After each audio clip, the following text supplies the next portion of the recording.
environmental justice community and other organizations just said, can we make certain that some of this gets into our communities? We got the worst of the fossil fuel. Every power plant it's in Wilmington and Oakland. It's not in Beverly Hills. You know, they don't put these things in these wealthy white communities. They put them in our communities. So we get all the worst of the old one. Can we get some of the good from the new one?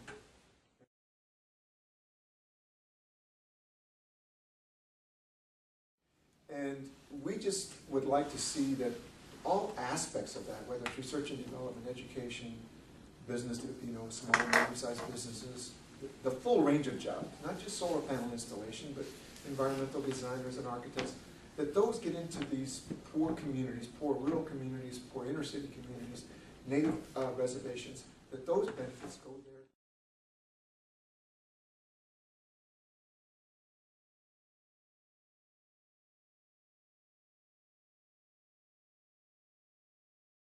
Environmental front, huge rates of childhood asthma, cancer, low birth weights, miscarriage, and so on.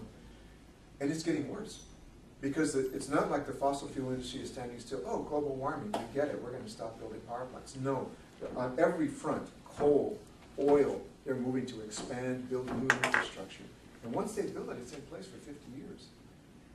So the need is really increasing, and what's missing for most of them is not the will, it's not the political smarts, it's not the experience, it's capacity.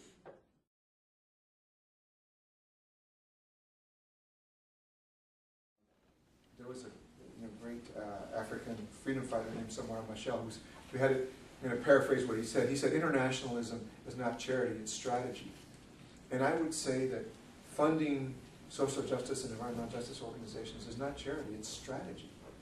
It's an important piece of helping this country to deal with long-standing problems of racial inequality, of health inequality, of environmental inequality.